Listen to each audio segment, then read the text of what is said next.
Olá pessoal, tudo bem? Hoje nós vamos para a próxima aula, né? Vamos finalizar ali o trabalho lícito e proibido e começar o contrato de trabalho. Nós vamos começar um novo tema hoje, tá? O tema central de hoje é contrato de trabalho. A gente vai começar a falar sobre as regras de um contrato de trabalho, tá?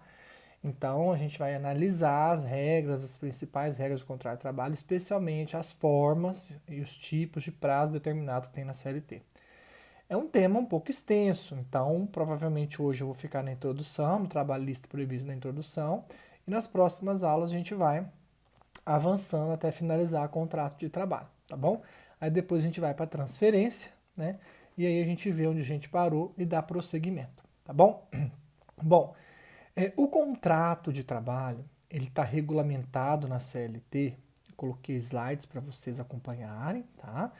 Aqueles mesmos slides que eu coloquei lá no primeiro dia de aula, tá? Eu tô seguindo ali, mas aí eu tô colocando agora por partes, tá? Então, se você quer acompanhar, então tá aí, em seguida, né, em anexo ao vídeo, tem os slides para você acompanhar, tá bom? Então, veja, o contrato de trabalho, ele tem requisitos muito simples dentro do direito do trabalho, porque a gente vai perceber que o contrato de trabalho pela CLT não tem formalidade nenhuma, tá? Vou mexer muito aqui. O contrato de trabalho na CLT, ele não tem muita formalidade, tá? Na verdade, não tem formalidade nenhuma.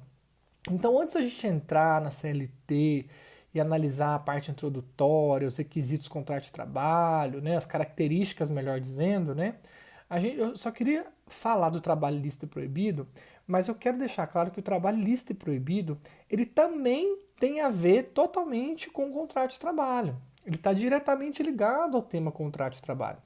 Então, por exemplo, quando a gente vai analisar um contrato civil, ele tem que ter três requisitos básicos, né? Que é agente capaz, não é isso? Objeto lícito e é que a forma não seja uma forma proibida ou defesa por lei, certo? Então, agente capaz, aí nós já analisamos que para quem pode realizar um contrato de trabalho, né? Quem é maior de 16 anos. Não precisa nem da assistência do pai na admissão, no contrato, né? Precisa na rescisão. Mas o maior de 16 anos. Para algumas atividades, tem que ser 18 anos, como o caso do doméstico. Então, a gente capaz seria o maior de 16 anos ou, para algumas atividades, o maior de 18 anos. É claro que nós sabemos que entre 16 e 18 o trabalhador é menor, né? 16 e 18 incompletos. Algumas atividades ele não vai poder fazer, tá bom? Mas eu posso fazer um contrato de trabalho com um trabalhador de 16 anos, desde que não seja para algumas atividades. Então ele é capaz para isso, né?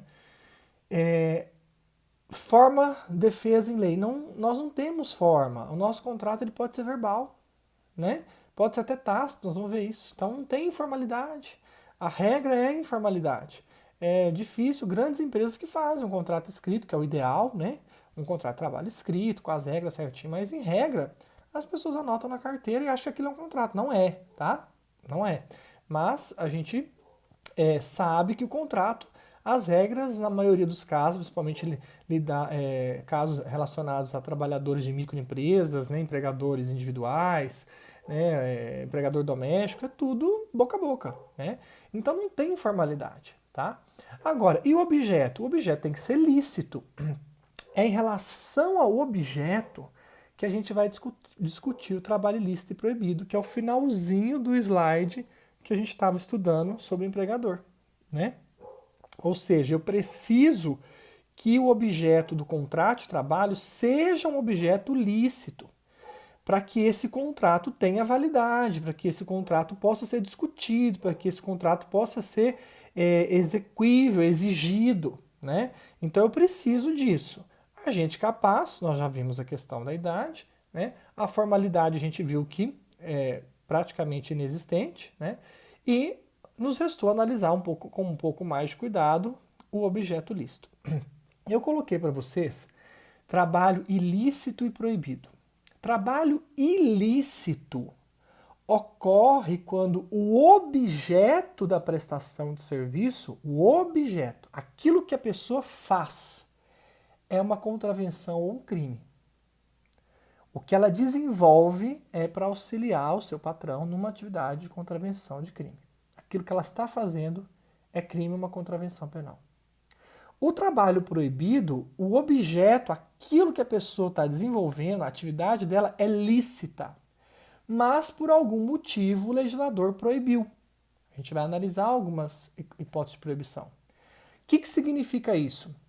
Se eu estou realizando um trabalho que é ilícito, o objeto que eu estou, né, a prestação de serviço que eu estou fazendo, o objeto da minha atividade é ilícita, é uma contravenção, é um crime, se eu quiser depois reclamar na justiça contra o meu patrão, esse contrato meu é nulo, ele não existe, tá? Não, quer dizer, ele existe, mas ele é nulo, né? Usei a palavra errada, é um contrato nulo, porque ele não terá efeitos no mundo jurídico. Eu não conseguirei receber um centavo do meu patrão, porque o que eu estou desenvolvendo, a minha atividade, é um crime, uma contravenção.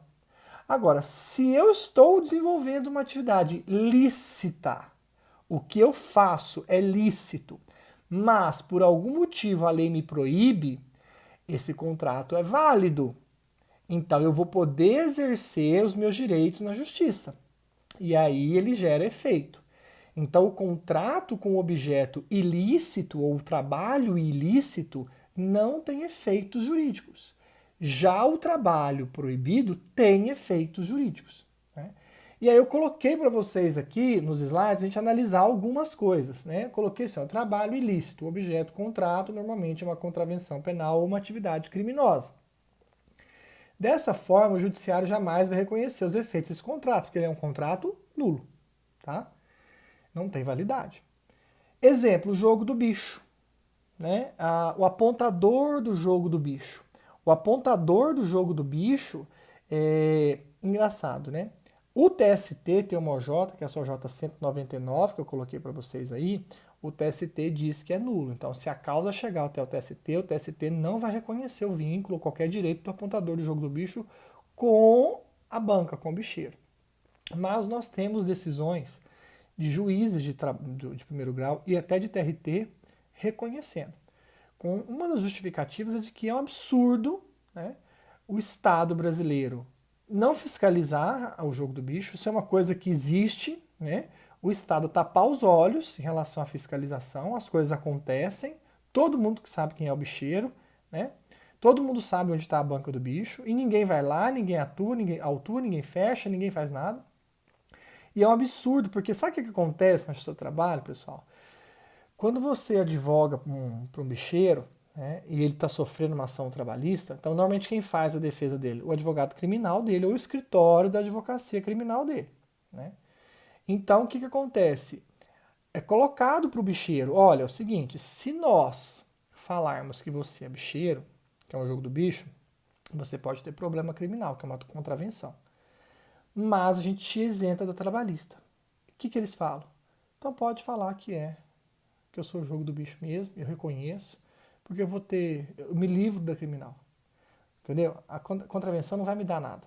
Já tem outros processos, então não vai me dar nada. Ou seja, o crime compensa.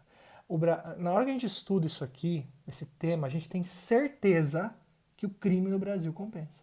A gente tem certeza que o crime compensa.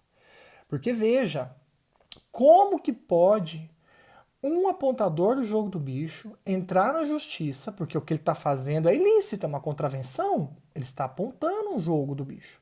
Ele entra na justiça, o bicheiro, na defesa dele, alega sua própria torpeza, fala, olha, eu sou o jogador do bicho, mas alega a própria contravenção. Olha, eu sou jogador eu sou bicheiro, é um banco do jogo do bicho, essa atividade é ilícita, eu sou contraventor, né? Eu sou contraventor.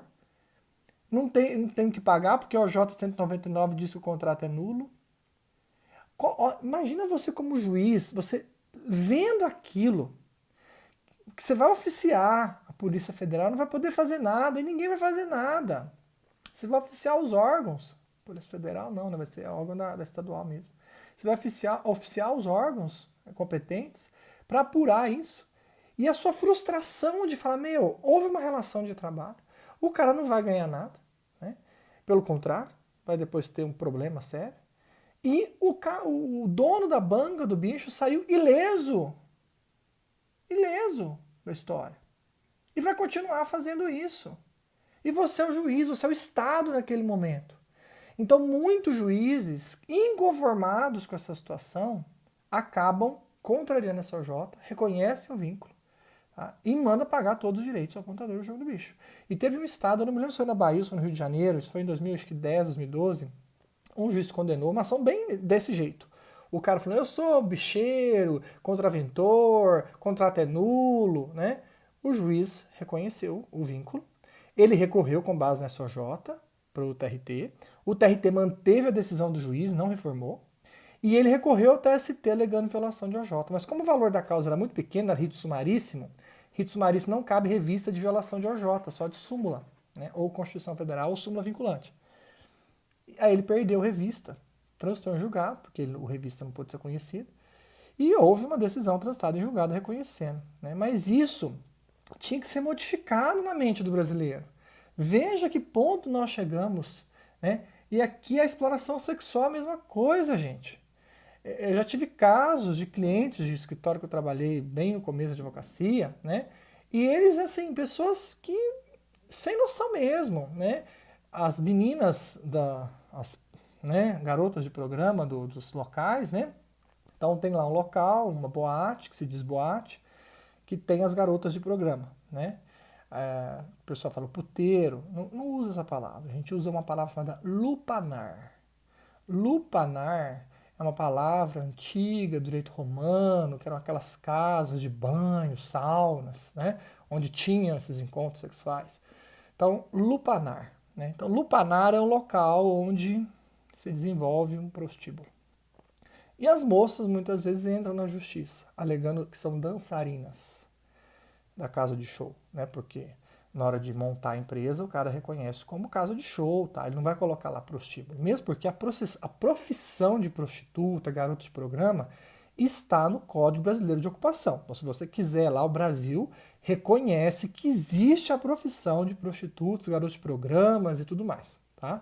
Só que como autônomas, como profissionais autônomas, né? Não vou falar profissional liberal porque não tem regulamentação para a atividade delas, mas como autônomo.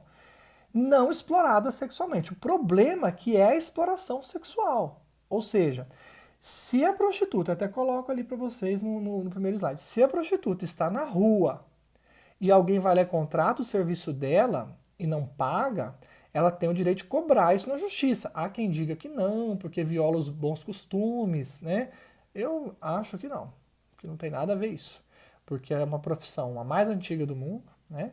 E é uma profissão que é regulamentada no Código Brasileiro de Ocupação. Se tem lá um código para essa profissão, no Código Brasileiro de Ocupação, se é uma ocupação, tem um código, nada mais justo que ela cobre na justiça o serviço sexual que ela prestou. Então, se ela é profissional de sexo, o cara foi lá, contratou e não pagou, ela vai cobrar na justiça. Se ele deu um cheque e voltou, ela vai executar. E o bom do cheque vai executar, não vai discutir a origem, não vai discutir o motivo, né? Mas nada impede que ela cobre. É o meu ponto de vista, né? Há uma corrente que diz que não, que esse tipo de dívida não pode ser levado à justiça porque violaria a moral e os bons costumes e violaria a lei de introdução ao Código de Direito Brasileiro, as normas de direito brasileiro, a LINDB.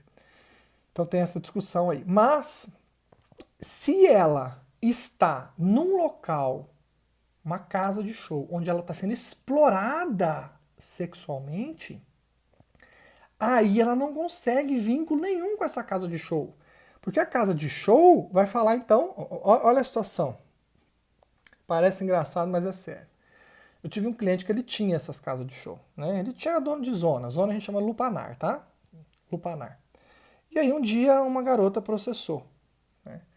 E aí ele chegou e falou, ei, doutor, o que eu faço? Eu falei, isso é. Ela tá falando que era dançarina. Que dançarina? Era puta! É puta! Era puta, como é que eu vou falar que era dançarina? Eu falei assim, não, mas eu não posso chegar no processo e falar que ela era puta. Eu não posso chegar aqui e falar pro juiz, ó, né? Eu tenho que falar, olha, ela era profissional do sexo, explorada sexualmente, no lupanar. E falar, ah, doutor, isso é vocabulário de advogado. Eu falei, não, mas eu não posso chegar no processo e falar, isso era uma puta que trabalhava na zona. Não tem como eu falar isso.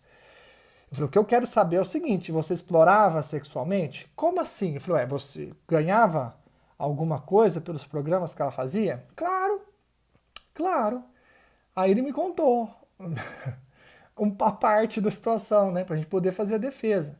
Que as meninas todas ali das casas dele, elas pagavam um percentual de 10 a 20%, era fixo para casa. O quarto, então era assim, tinha os quartos onde a pessoa ia levá-las, esses quartos eram pagos, era só para casa, então a casa de show recebia o valor do aluguel do quarto, né? Sei lá como é que era a diária do quarto. Recebia acho que 10 ou 20% da menina, acho que era 10 se ela era fixa aqui, 20 se ela era de fora, uma coisa assim. Então recebia um percentual sobre o programa, então tinha uma tabela lá. Elas tinham que respeitar várias regras, elas não podiam ficar se esfregando com os caras, não podia deixar os caras ficar encostando, tinha várias regras que elas tinham que fazer, cumprir o regulamento da casa de show, né? Tinham que passar um percentual, o valor do quarto era pago pelo cliente para a casa de show e as bebidas que o cliente pagava para ela na casa de show, na hora, por exemplo, se o cara pagasse um uísque, o garçom tinha que ser orientado, já era orientado, a colocar um uísque de menor qualidade. Então, sei lá, o cliente estava pagando um uísque Red Label, Black Label, um uísque caro, e na hora de pôr no copo um Nato Nobres para ela, e o cara pagava. Então, tudo isso existia ali, né? Ou seja, é nítida a exploração sexual, era nítido. Então eu dei a opção para ele, né? O que você quer? Você quer ter um problema criminal? Porque o escritório tinha criminal, tinha tudo, então havia uma interdisciplinariedade, a gente se conversava, os advogados falavam, e ele optou, e a saída foi essa. Foi reconhecer que ali era uma exploração sexual, que era uma casa, né, não era uma casa de show, ela não era dançarina, aquilo era parte para poder ter o cliente, né? Era uma forma de explorar sexualmente. E usamos o termo lupanar, né, e tal. E ganhamos a ação. Tudo bem, nós agimos dentro, né? Ele foi processado criminalmente, teve lá o ofício. Não deu nada. Deu nada criminalmente, né? Então veja, isso é revoltante, né? Quando você é contratado para advogar, você vai dentro das brechas que a lei te dá, né? Mas você atua muitas vezes não concordando, fala, meu, que injusto, né? E é o que acontece. Então, essas garotas, elas nunca vão conseguir vínculo, por quê? Porque elas estão debaixo de uma exploração sexual. Agora, um cara desse, dono, o cara era rico, lógico. Ele não tem empregado. Quem que era o empregado dele? Aí nós vamos entrar na questão. O garçom. Então ele registrava o garçom, registrava a faxineira, né? Ele registrava o pessoal ali, que eram alguns empregados essenciais, e aí sim, o garçom, a mulher da limpeza no prostíbulo, no lupanar, aí eles têm direito, eles têm vínculo, porque o que ele faz, garçom? Tem exploração sexual de garçom? Não, pelo menos que a gente saiba. Não tem, né? Na limpeza do estabelecimento, também não é a moça que limpa o estabelecimento. Né? Tivemos casos até de pedir insalubridade, porque limpava os quartos, imagina, igual quarto de motel praticamente. Não, perdeu, né? Na época perdeu. Então veja, nós temos profissionais dentro desses locais, mas que têm atividade lícita. E aí eles têm reflexos. Então, se o garçom processasse, ele ia ganhar. Porque aí não ia compensar você falar que estava explorando sexualmente o garçom, né? Você não ia confessar, não, ele dá um lupanar, lá uma casa onde eu exploro sexualmente as pessoas, mas a atividade do garçom é uma atividade lícita, né? Então o contrato ali era um contrato lícito. Então tínhamos que lidar e nos preocupar muito mais com esses profissionais que tinham atividade lícita, que poderiam gerar um risco sério para a casa de show, para o local, né? Para o lupanar. E nos preocupava muito menos com as moças. Por quê? Porque elas eram desamparadas e são até hoje. E são até hoje, né? Então, a atividade, quando o trabalho é desenvolvido e o objeto é ilícito, veja, ela não é que a profissional do sexo é atividade ilícita, não. O problema é que ela trabalhava dentro de um local que ela era explorada sexualmente. Esse era o problema. Por isso que eu falei, se ela trabalhasse fora, tivesse os clientes dela fora, os clientes que pagavam, né, para ela podia cobrar deles. Mas o que elas alegavam? Né? Foi um ou dois casos de processar na justiça, elas não processavam. Porque elas sabiam que gerava essa discussão, elas sabiam que elas não tinham direito, e elas preferiam ser exploradas porque elas falavam que a segurança que elas tinham ali dentro, elas não teriam em nenhum outro local. Porque realmente ele tinha uma preocupação muito grande com a segurança. E isso eles tinham. né? Então, assim, ele falava, eu gasto muito com segurança aqui dentro, porque não pode, eu corro o risco do cara agredir uma moça dessa e tal. Então havia essa preocupação. Segundo elas, compensava pagar para ter essa segurança. Mas, né, nós sabemos que sai muito mais barato, você não tem encargos nenhum sobre esses profissionais, né? Então você tem ali, sei lá, 20 moças e 5 empregados, quer dizer, só 5 que você tem que se preocupar, a sua folha de pagamento, né? Então, quando o objeto é ilícito, eu coloquei a mula aqui, a mula é o cara que vende a droga para o traficante, né? Então ele vende as trouxinhas de droga, ele leva a droga, né? Esse cara, se processar o traficante, esse não sai vivo da audiência, então isso é difícil processar, mas só para ilustrar, obviamente, que se ele vende, está a serviço do tráfico, né? Obviamente o contrato dele é nulo, é um objeto ilícito, ele não vai conseguir, assim como a moça que é explorada sexualmente ou o garoto que é explorado sexualmente e o apontador do jogo do bicho, tá? Porque o contrato é nulo. Nesse caso, eles não recebem, tá bom? Aí no slide eu acabei explicando para vocês a discussão, né? De se a moça é profissional do sexo sozinha, autônoma. Aí há quem defenda que ela tem direitos de cobrar na justiça o valor que ela combinou com o cliente, e outros entendem que não. Eu entendo que sim, e está bem majoritário esse entendimento, que é possível sim, por causa do CBO, é uma ocupação, tá? Ela não está sendo explorada sexualmente, tá? Então veja, no primeiro slide trabalhista e proibido, a discussão é essa. Trabalho ilícito, o objeto o que a pessoa faz. Eu acho que ficou bem claro quando eu peguei para vocês o garçom no lupanar e a moça que é explorada sexualmente no lupanar. O garçom, o objeto é lícito, então ele tem direito a receber verbas trabalhistas se ele não recebeu. A moça nunca vai conseguir, porque o contrato dela é nulo, o objeto é ilícito, há uma exploração sexual ali, tá?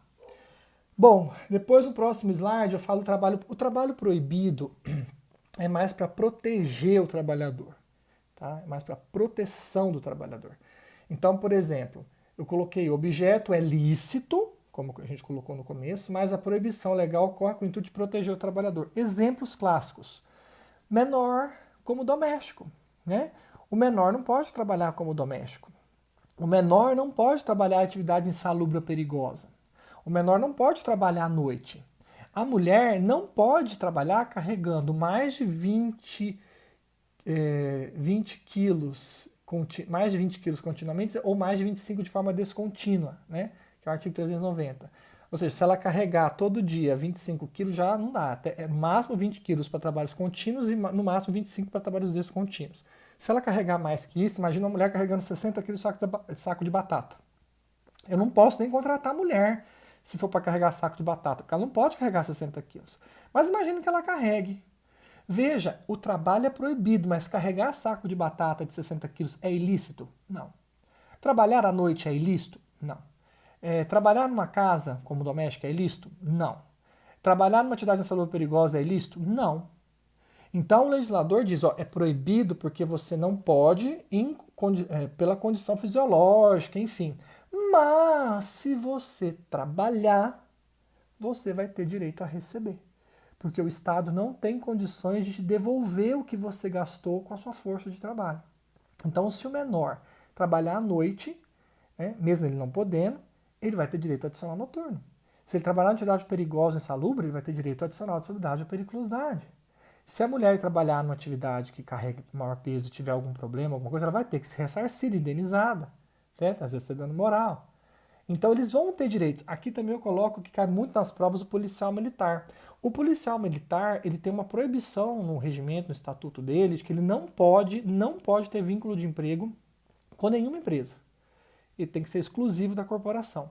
Só que é muito comum, pelo tanto que eles ganham, e a gente sabe que eles ganham mal, ganham pouco, pelo que eles fazem, né? Então é muito comum, muitas vezes, eles prestarem serviço como vigilantes, como seguranças de boates, né? Às vezes de empresas mesmo, né? Fazer bico como vigilante. E aí? O trabalho do policial como vigilante, o trabalho de vigilante é lícito? É lícito. Mas é proibido por quê? Porque o policial militar, pelo estatuto dele, ele não pode. Então, se ele entrar na justiça, ele consegue vínculo com a casa de show, com a empresa que ele está prestando serviço, tem todos os direitos, porque a atividade dele não é ilícita, é proibida. Ele consegue vínculo, Porém, provavelmente ele vai ter uma sanção lá, às vezes até ser expulso da corporação, dependendo. Eu nunca vi, mas o pessoal fala que pode ser expulso da corporação. Então é muito comum os empregadores contratarem policiais militares, mas para fazer sua vigilância, com uma tranquilidade um pouco maior de que dificilmente eles vão processar, porque eles sabem que eles podem ter problemas lá com a corporação, né? Então eles acabam fazendo esses bicos, as empresas acabam não anotando na carteira, porque o policial não quer, né? E aí a empresa acaba saindo no lucro porque ela não tem encargos também, né? Mas se ele processar, ela vai ter que pagar. Essa é a súmula 386 do TST. O vínculo vai ser reconhecido, tá? Vai ser reconhecido. A sanção dele é outra coisa, mas para fins trabalhistas o contrato é válido, por quê? Porque a atividade vigilante é lícita, tá? Então é só uma proibição que a legislação deles, que o estatuto deles veda. Aí eu coloco para vocês aqui, ó. Todavia, uma vez questionado judicialmente, diferentemente do trabalho ilícito, o trabalho proibido gera todos os efeitos. Essa é a principal diferença. Eu tenho que saber que o trabalho proibido, o objeto, é lícito, e por ser lícito, o contrato é válido e gera efeitos no seu trabalho. O empregado vai ter direitos. O trabalho ilícito, o objeto que ele faz é ilícito, e por isso o contrato é nulo e ele não tem efeitos no seu trabalho. Essa é a grande distinção entre todos eles. Eu só coloquei aqui para vocês, isso eu já falei, né, algumas vezes para vocês, mas por exemplo, uma pessoa que é contratada pela administração pública, falando isso na última aula, na terceirização, né? Uma pessoa que é contratada pela administração pública sem concurso público, o contrato dela é nulo. Lembra, a não ser que seja cargo de confiança, mas um trabalhador que é contratado porque foi cabo eleitoral de um político e ele é contratado, né, pela administração para prestar serviço para ela, né, sem concurso público, né, e não é cargo de confiança. Então veja, esse trabalhador, o contrato dele é nulo. O que ele vai ter direito a receber? Só as horas que ele trabalhou e o FGTS, o FORGETS, que é a súmula 363. Falei na aula passada. Então, só mais um exemplo aqui para vocês que o objeto aí é lícito, tá? Por isso que o Estado paga o FGTS. Mas por que não paga as outras verbas? Porque ele não prestou concurso público. O problema aí é não ter prestado concurso público. Então, vamos imaginar, se lá, um enfermeiro é contratado por um prefeito sem concurso público. Ele vai receber o salário dele de enfermeiro e o FGTS. Não vai ter 13º, férias, nada. Por quê? Porque não prestou concurso público. Se pagar tudo para ele, aí vai estimular esse tipo de contratação. Entendeu?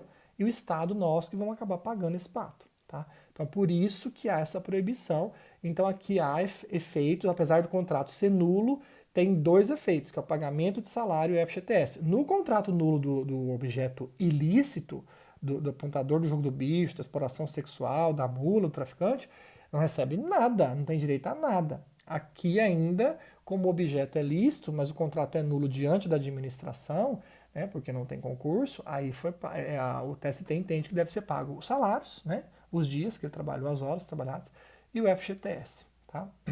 E aí eu pergunto para vocês, e a contratação de estrangeiro irregular no Brasil?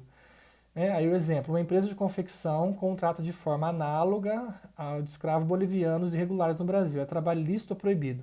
Veja, trabalho escravo é um trabalho totalmente irregular. Eu poderia enquadrá-lo como ilícito e proibido, porque não pode, é crime. Né?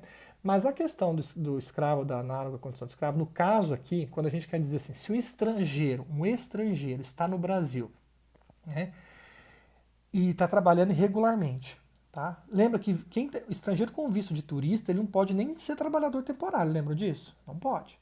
Então, veja, o cara é estrangeiro, às vezes está até irregular no Brasil, ou está regular com visto de turista, ele não pode trabalhar, tá? Não poderia trabalhar, mas ele trabalha. Você tem que se perguntar assim, no que ele trabalha? Igual os bolivianos das empresas de confecção. Eles vêm tudo irregular para o Brasil, mas confecção é uma atividade lícita ou ilícita? É uma atividade ilícita ou lícita? É uma atividade lícita. É proibido porque eles não estão regulares no Brasil. Mas a atividade de confecção é lícita. Então, se o Estado vai lá e pega essa situação, flagra isso, se o fiscal, o Ministério do Trabalho, o Ministério Público vai lá e fiscaliza e pega esses trabalhadores, eles vão ter direito a receber todas as verbas trabalhistas do dono da confecção, que às vezes até é boliviano mesmo, né?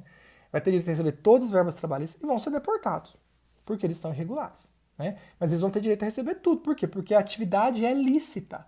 O que é proibido? Eles terem vindo irregular para o Brasil e estar ali trabalhando naquela condição.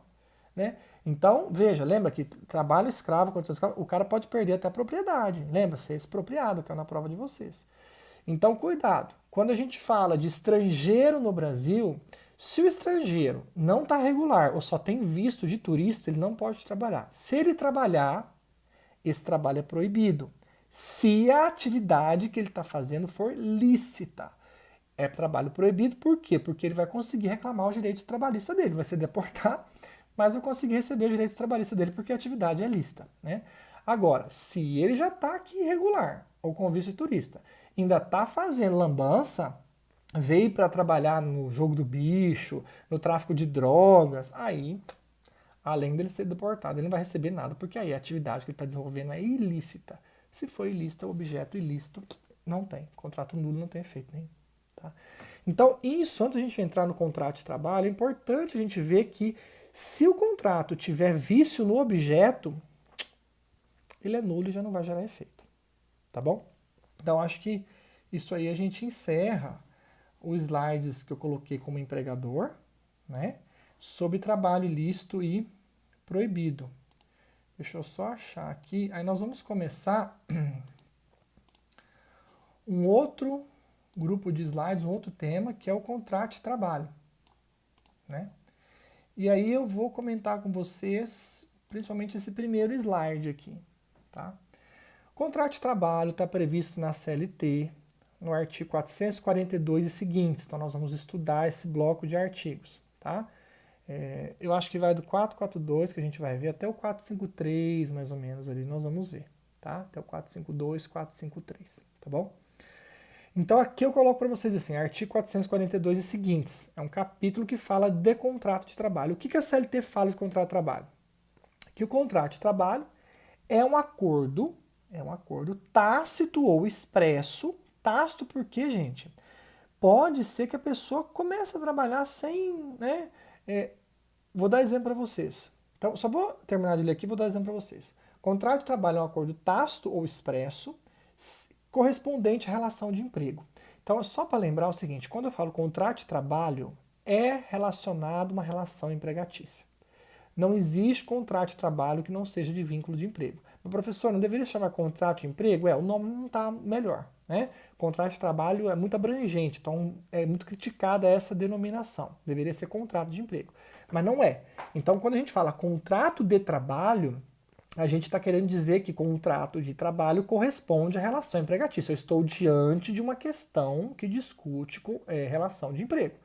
Então, o contrato de trabalho corresponde a uma relação de emprego, que pode ser tácita ou expressa. Expressa pode ser de forma verbal ou pode ser de forma escrita. A forma mais comum do contrato de trabalho ser realizado é de forma expressa verbalmente. As partes combinarem como que vai funcionar e não escreverem nada. Por isso que a regra tem sido a informalidade, não se tem um documento. Ah, mas não tem a carteira? A carteira não é o contrato, gente. A carteira é um documento que o Estado exige. Para o Estado é importante para ele controlar quantos empregados tem registrados, tá? Mas a carteira não traz os dados do contrato de trabalho, os detalhes. Não é um contrato. O contrato é um documento, você já sabe, vocês já viram o que é o contrato. O contrato tem sujeitos, né? Sujeito empregado, sujeito empregador, tem o objeto, tem a prestação de serviço, o que vai fazer, o horário de chegada e saída, tem todos os detalhes. E isso não é comum no Brasil. No Brasil é comum um contrato que expresso de forma verbal e não expresso de forma escrita. O que eu estava falando para vocês, um exemplo, foi o caso de um cliente também bem antigo. Ele tinha como é que chama, meu Deus? Tipo, não é container. É tipo um containerzinho, essas barraquinhas de lanche, tá? Um containerzinho de lanche. E então ele vendia lanche e tinha uma mulher que fazia os lanches para ele. Então, a mulher fazia os lanches e ele entregava nas mesas. Essa mulher, depois de um certo tempo, teve uma sobrinha que veio morar com ela, acho que sobrinha de 16 anos, por aí, menor de idade, veio morar com ela, de outra cidade, óbvio, né? E aí, o que acontecia? Como ela tinha que trabalhar sexta, sábado, domingo, que o lanche abria esses dias, ela não podia deixar a menina sozinha. Ela justificava isso, que ela não ia deixar a menina sozinha, porque a menina não conhecia ninguém, ficar sozinha em casa e tal. Então ela começou a levar a moça pro trailer, um trailer de lanche. E levava a moça pro trailer de lanche. O que acontecia? A moça ficava sentadinha ali. Quando ficava meio movimentado, ainda mais sábado e domingo, aí a tia acabava pedindo a leva ali. E o cara deixava ela levar. Então ela acabava servindo a mesa, as mesas. Né? Era aquelas mesinhas de lata, né? De alumínio, sei lá como é que fala, latão. E servia. Então ela servia as mesinhas. E o dono acabava ficando fazendo social, conversando com os clientes. E a moça ia servindo. E no final do dia ou do final de semana, ele ia lá e dava para ela, sei lá, vintão, cinquentão. Na época era mais ou menos isso, vintão. A menina ficava feliz e ele também, porque ela que servia lá e tal, ajudava a tia. Ele teve um problema, teve que fechar o trailer, né? Não sei se foi vender ou se fechou. E aí depois vieram duas ações trabalhistas. A da tia, né? Porque pediu adicional noturno, um monte de coisa, porque ele pagava tudo errado. E a da sobrinha, alegando que o contrato era tácito, ou seja, ela começou, ele foi deixando, ainda dava remuneração para ela.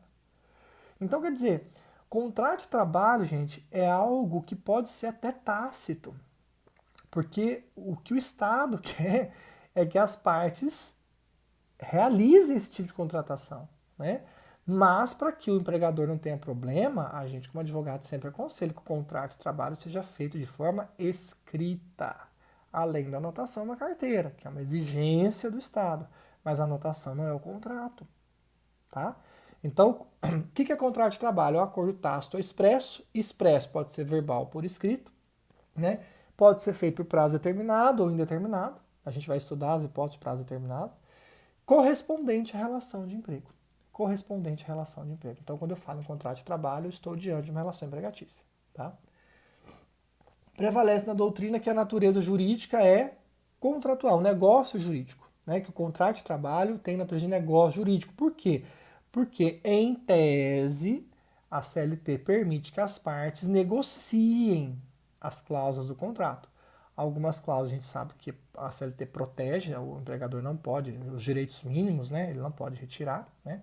Mas a gente está vendo até isso agora na pandemia, né? A medida provisória coloca que pode suspender o contrato, que pode, né? Se as partes assim acordarem por acordo individual. Veja. Vocês acham mesmo que o empregado, num país que nós vivemos, numa pandemia como está acontecendo, ele vai discutir com o patrão se o contrato ele vai ser suspenso, se a jornada vai ser reduzida? Se ele fizer isso, ele está na rua. Essas discussões vão começar a surgir daqui a pouco, não se preocupem não. Porque que acordo é esse, né, que pode ser feito entre as partes se o empregado não está tendo opção, gente? Me diga que empregado, nesse momento da pandemia, que empregado o patrão chegou para ele e falou assim, olha, meu querido, nós estamos vivendo agora um momento de pandemia, não sei se você está sabendo, um momento difícil, você está sabendo, não tá? Então, pois é, nós vamos ter que ficar fechado, né? E tô pensando aqui, cara, eu acho que vou ter que suspender. O que você acha que a gente faz? Você acha que suspende? Você prefere que eu te mande embora? Ou você prefere vir trabalhar um pouco aqui, eu reduzir sua carga? O que você acha? Me diga que empregado que o patrão fez isso. Lógico que não. Não existia essa opção, gente. Se existiu, foi 1 em 1 milhão. Imagina. Então você vai falar que é negócio jurídico, tem uma corrente que fala, meu, isso é contrato de adesão, contrato de trabalho é contrato de adesão. Por isso que hoje existe a história do hipersuficiente e do hipo.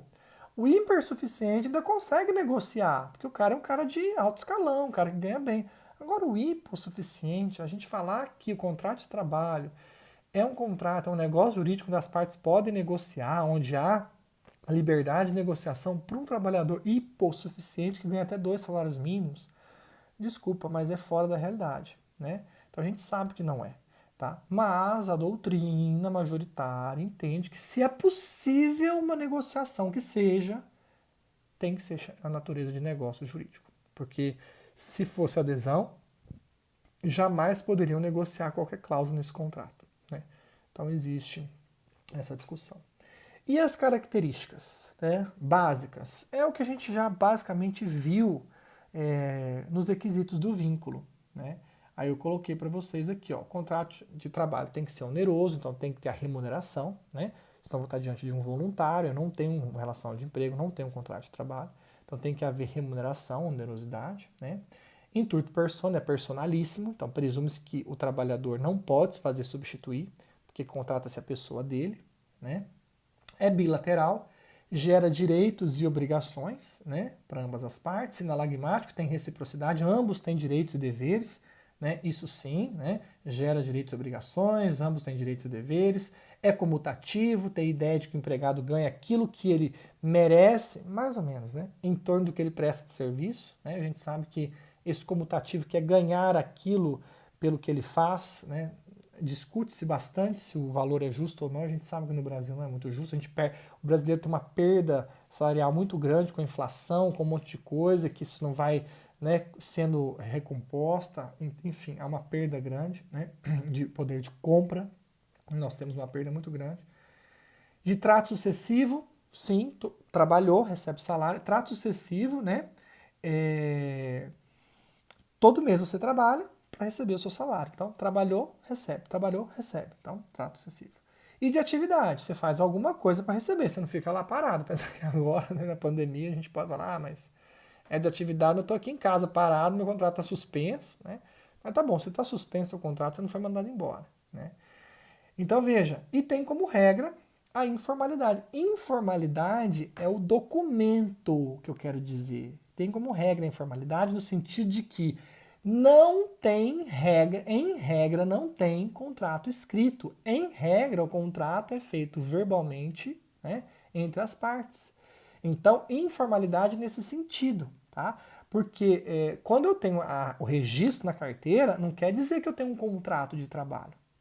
Então, eu quero que vocês pensem no contrato, no documento contrato. No documento contrato, quantos empregados têm um contrato de trabalho escrito com as regras ali, assinado, uma cópia para ele, outra? Só quem trabalha em grandes empresas, né? E empregador doméstico como eu, que sou advogado, que tem. Mas a maioria dos empregadores domésticos nem tem contrato de trabalho. Registra na carteira. Então, como a gente fala a regra de formalidade, ou seja, a regra é que não exista um documento, contrato de trabalho entre as partes. É tudo feito verbalmente. O que existe? Só registro na carteira. Né? E aí, no slide seguinte, eu coloco para vocês. Eu vou até contrato de equipe, tá? Vou parar ali. Anotação na CTPS não significa um contrato de trabalho escrito, pois trata-se de apenas uma mera formalidade administrativa, que eu estou falando o tempo todo para vocês, né? A empresa tem 5 dias úteis, né? Então, o empregador, né? Quando o empregador contrata o empregado, ele tem 5 dias úteis da contratação para anotar na carteira, isso ele tem que fazer. A anotação da carteira, gente, quem nunca viu uma carteira de trabalho, mas a anotação da carteira vem lá, remuneração, né? Vem o dado da empresa, vem a data de admissão, né? A função, tá? E aí depois, na partezinha de baixo, também vem a data de demissão, quando a empresa for dar baixa, né? E nas anotações gerais, dá para anotar férias, gorjeta, né? Reajuste de salário, tá? Depósito do FGTS, nas anotações gerais. Mas são anotações simples, básicas, que hoje elas vão ser digitais para facilitar a vida e evitar fraude também, tá?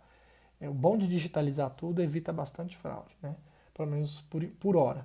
Então, veja, eu não tenho, em regra, um documento, um contrato escrito, mas eu preciso ter anotação na carteira, porque mesmo que o contrato seja verbal, não pode dispensar a carteira. A carteira de trabalho é norma de ordem pública, tem que cumprir, tem que anotar em até 5 dias úteis da contratação. Tá? Isso foi trazido esse prazo de 5 dias foi trazido pela Lei da Liberdade Econômica. O prazo era 48 horas, hoje é 5 dias úteis. Tá? E o artigo 442A diz que não se pode exigir do empregado mais de 6 meses de experiência quando você for contratá-lo para uma determinada função. Então, eu não posso divulgar assim, contrata-se costureira, só costureira. Por quê? Porque eu estou discriminando, porque pode ter homem costureiro também. Então, tem que colocar contrata-se costureiro, barra, entre parênteses, costureira, né? O azinho, com no mínimo 6 meses de experiência. Eu não posso colocar com no mínimo 2 anos de experiência. Você não pode divulgar isso. Você pode, na hora de fazer análise de currículo, verificar a experiência, isso pesar para você. Mas você não pode exigir mais de 6 meses de experiência naquela função. Isso está no 442A. Se você exigir mais de 6 meses de experiência naquela função, aí você pode ser denunciado e ter problemas com o Ministério do Trabalho. Ou o empregado conseguir até uma integração no contrato, porque você exigiu dele uma experiência que ele tinha 1 ano de experiência, você queria 2, né? E não tinha nenhum critério para você excluí-lo, a não ser esse. Ele pode conseguir a integração dele no contrato. Então tem que tomar esses cuidados, tá? A gente vê muito isso até hoje, parece que as pessoas não sabem disso. Mas quando recebe a denúncia, o Ministério do Trabalho vai lá fiscalizar. Então eu não posso exigir mais de 6 meses, tá? Na hora de experiência para aquela função que eu estou contratando, tá bom? Ah, professor, mas eu estou contratando, apareceu um monte de gente. O que eu faço? Você vai pegar o melhor currículo, a sua seleção vai ser o currículo, você deixa esses currículos guardados, e se alguém te acionar judicialmente, você fala, olha, o currículo, esse aqui tem mais. Além de ele ter mais experiência, ele tem mais curso, tem mais qualificação, então você vai pelo currículo, tá? Mas tem que ter um critério objetivo para mostrar por que você está escolhendo um e não está escolhendo o outro, tá bom?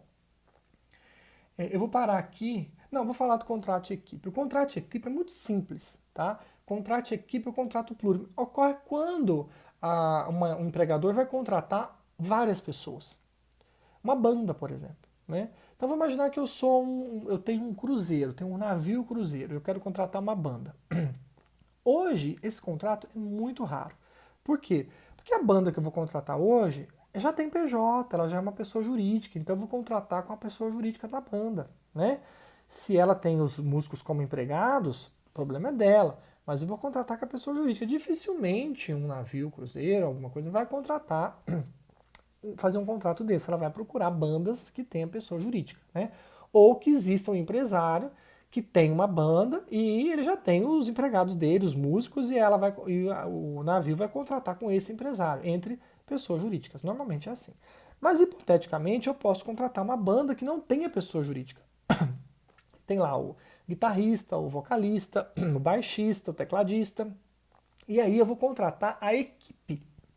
Eu vou contratar a equipe. Para mim é importante a equipe. Eu quero que todos sejam contratados juntos. O que eu posso fazer? Eu posso fazer o contrato de equipe, que é um contrato só para todos eles. E aí, nesse contrato, eu vou nominar todos eles que estão sendo contratados, as suas funções, os seus salários, vou anotar na carteira de cada um, provavelmente vai ser por prazo determinado, né? Então, um contrato de equipe, eu contratei a equipe toda em um contrato, vai chamar contrato de trabalho de equipe, vou colocar o nome da minha empresa e vou colocar o nome de todos os empregados que eu estou contratando, vou registrar todos eles com a função que eu coloquei ali, com o salário que nós determinamos. E eles vão ter 13º, férias, enfim, eu vou pagar proporcional FGTS e do período que eles trabalharam para mim, tá? O plurimo é se eu quiser fazer um com cada um. Ou seja, eu quero a equipe, mas na hora de formalizar, eu não vou fazer num contrato só, eu vou fazer um para cada um. Vou fazer um contrato com baixista, um contrato com guitarrista, um contrato com vocalista, aí é um contrato plurimo. São vários contratos que vêm de uma mesma equipe. Então, por isso chama contrato de equipe ou contrato plurimo. É a forma como você fez. Eu quero contratar uma banda e eu posso fazer um contrato só, que é chamado de equipe, ou eu posso fazer vários contratos. É um contrato plurimo, ou seja, eu tenho vários contratos referente a ao mesmo empregado, ao mesmo grupo de pessoas. Tá? É o contrato plurimo. Então eu coloquei para vocês, contrato de equipe ou contrato plurimo é caracterizado por um conjunto de contratos individuais de trabalho. O de equipe é um contrato só, o plurimo é um conjunto de contratos individuais. Exemplo, contrato de uma banda ou orquestra. Né? Não obstante ser muito comum na prática a celebração de um único contrato, normalmente com o líder da banda ou orquestra. Né? Cada empregado é considerado isoladamente para fins de configuração de um vínculo de emprego. O que eu quero dizer aqui, normalmente, não obstante ser muito comum na prática, a celebração de um único contrato, normalmente com o líder da banda ou orquestra. Né? Então, o normal é você contratar com o líder, com a empresa, com a PJ, porque aí não vai ter vínculo com ninguém. Tá? Mas pode acontecer de não terem uma PJ, ninguém tem a PJ. E aí você vai fazer esse contrato isoladamente com cada um, que não seria o mais adequado para você como empregador, né? Como o contratante do serviço. Mas se você quer aquela banda, você vai contratar e vai fazer um contrato, né? São plúrimos, porque são vários individuais que você vai fazer. Ou você pode optar por fazer um, que é o contrato de equipe, tá? Aí eu coloquei, nada impede que você contrate o líder e o líder seja o empregador, que é o ideal. Quando você está contratando, se você é uma PJ e você contrata com outra PJ, é muito melhor para você, em termos de encargos e tudo, responsabilidades e tudo mais, né? Então eu coloco no final, porém nada impede que se o líder for um empregador já, ou seja, se o líder já for uma pessoa jurídica, o líder da banda, o empresário já for uma pessoa jurídica, já for empregador, e todos já estão registrados pelo líder da banda, pela pessoa jurídica da banda, aí é melhor para você, mas aí não vai ter vínculo com ninguém, né? Você está contratando a pessoa jurídica, aí eles não vão ter vínculo com você, a não ser que haja fraude, tá bom? Por isso que é melhor. Sempre é melhor, viu, gente? Se realmente não tem fraude, se realmente existem pessoas jurídicas, sempre é mais vantajoso contratar com PJ do que com pessoa física, né? Agora, o que a gente não pode é forçar a pessoa a abrir uma PJ só para contratar comigo e aí ser uma fraude, uma pejotização, alguma coisa assim. Aí não compensa também. Mas quando já existe de fato uma pessoa jurídica, a banda já é uma pessoa jurídica, todo mundo faz isso. Sabe o que todo mundo faz? Todo mundo hoje, tipo, bandas e tudo mais, abrem PJ, porque até para eles recolherem encargos, impostos, é muito mais barato, né? Todo mundo tem feito isso, a não ser que sejam bandas que estejam começando, que ganham pouco, que não compensa ainda ter PJ, que o imposto de renda ainda fica baixo. Mas na hora que começa a pagar um pouco mais de imposto de renda, a pessoa já começa a procurar uma pessoa jurídica, criar uma PJ, uma pessoa jurídica, para poder prestar serviço. Tá bom? Então, veja, vou parar aqui. Na próxima aula a gente vai começar com as espécies de prazo determinado, tá? Eu coloquei para vocês duas questões, uma delas eu vou fazer com vocês agora, uma questão objetiva, tá? Tem assim, ó, analise a proposição correta, analise a proposição, assinale, perdão, a proposição correta, tá? Aí no material com vocês, tem duas questões, uma de OAB, as duas acho que são de OAB. A última é de segunda fase, a primeira não sei se é de OAB não, a primeira é objetiva. O trabalho ilícito e o trabalho proibido acarretam as mesmas consequências para a relação de emprego? Não. O trabalho ilícito não gera efeito, o trabalho proibido gera. Então não acarreta as mesmas consequências, está errado. Tá? O trabalho ilícito é nulo, não gera efeito, o trabalho proibido gera efeito elevado. Conforme a orientação jurisprudencial do TST, a relação de trabalho entre apontador do jogo do bicho e o dono da obra deve ser preservada para os efeitos trabalhistas. Mentira, a OJ fala que o contrato é nulo. Não tem nada que ser preservado, não. Tá? C. É exemplo de trabalho proibido por lei aquele prestado por estrangeiro com visto de turista. Isso mesmo, é proibido. O turista não é proibido de prestar serviço. Agora, se ele prestar e a atividade for lista, lembra, ele vai ter direito a receber, vai ser deportado, mas vai receber todas as verbas. Então é proibido. Tá? É ilícito o trabalho prestado por menor de 18 anos em atividade insalubre? Ilícito não. O menor trabalhar em atividade insalubre não é crime, não é uma contravenção, não é ilícito. Tá? É proibido. É proibido. Para proteger o próprio menor. Se ele não trabalhar na atividade insalubre, ele vai receber. Se eu falar que é ilícito, ele nunca vai conseguir receber. Ele vai receber. Né? Em relação de emprego entre marido e mulher é proibida? Não. É possível ter relação de emprego entre marido e mulher, entre pai e filho, nós já falamos disso, né? Então a resposta certa aqui é C, tá? Na próxima aula a gente continua com o contrato de trabalho e aí eu vou já tentar fazer a outra questão com vocês. A outra questão precisa um pedaço, acho que da aula que vem ainda, tá bom? Então, agora nós vamos começar um novo tempo, então nós vamos entrar em contrato de trabalho. Tenham cuidado agora, né? Porque empregador e contrato de trabalho vai ser objeto da próxima prova. Até mais, qualquer coisa tirem dúvida comigo no WhatsApp, tá bom? Estou à disposição de vocês.